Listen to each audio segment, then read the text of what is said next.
வெளிநாடு யோகம் யாருக்குன்னு பார்க்கின்ற பொழுது லக்ன பாவத்திற்கு 9, 12 இருக்கக்கூடிய கிரகங்கள் மிக மிக ஒரு முக்கிய பங்கு வகிக்குதுங்க.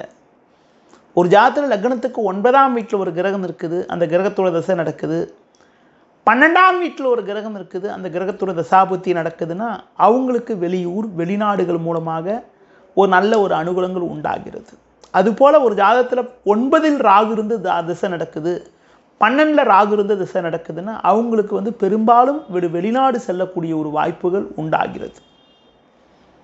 அடுத்து பார்க்கின்ற போது எந்த ஒரு ஜாதகத்தில் 9, 12க்கு அதிபதி இணைஞ்சிருக்காங்களோ அவங்களுக்கு வெளிநாடு யோகம் என்பது உறுதியாக கிடைக்குது. அதுபோல் ஒரு ஜாதகத்தில் உங்களுக்கு பார்த்தீங்கன்னா 10ஆம் அதிபதி போய் 12ல் இருந்தாலோ 10ஆம் அதிபதி போய் 9ல் இருந்தாலோ அவங்களுக்கு வெளிநாடுகள் மூலமாக ஒரு அனுகூலங்கள் அடையக்கூடிய ஒரு வாய்ப்புகள் உண்டாகிறது. அதே மாதிரி பார்த்தீங்கன்றால் எந்த ஒரு ஜாதகருக்கு நடக்கக்கூடிய திசைகள் 9, 12 இருக்கக்கூடிய கிரகத்தோட திசையாக நடக்குதோ, 9, 12 ராகு கேது இருந்து மெயினாக ராகு கேது விட ராகு இருந்து திசை நடக்குதோ அவங்களுக்கு வெளிநாடுகள் மூலமாக ஒரு அனுகூலங்கள் உண்டாகிறது.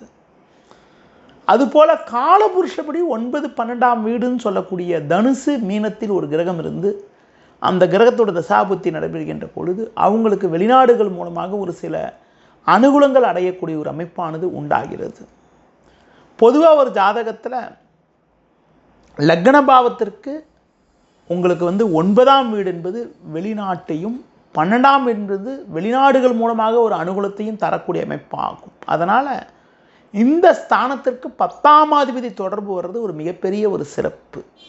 10ஆம் அதிபதி தொடர்போடு 9, 12க்கு அதிபதிகள் இணைஞ்சால் அவங்க வெளிநாடு போய் சம்பாதிக்கக்கூடிய அமைப்புகள், வெளிநாடு போய் வேலைக்கு போய் நல்ல ஒரு வளமான பலன்களை அடையக்கூடிய அமைப்பானது உண்டாகும்.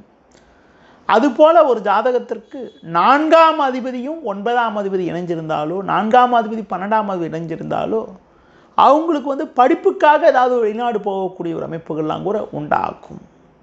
அதுபோல் அவங்களுக்கு ஜலராசின்னு சொல்லக்கூடிய கடகம், விருச்சிகம், மீனம் ஆகிய ராசிகளில் சில கிரகங்கள் இருந்து அந்த கிரகங்களுடைய தசாபுத்தி நடைபெறுகின்ற பொழுது கண்டிப்பாக ஒரு வெளிநாடு யோகங்கள் வெளிநாடுகள் மூலமாக ஒரு வளர்ச்சிகள்லாம் அடையக்கூடிய ஒரு அமைப்புகள்லாம் உண்டாகும்.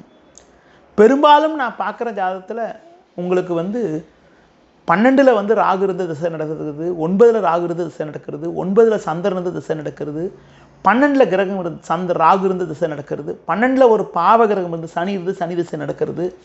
இந்த மாதிரி அமைப்புகளை ஒரு வெளிநாடுகள் மூலமாக அனுகூலங்கள் அடையக்கூடிய அமைப்பானது உண்டாகிறது. நன்றி.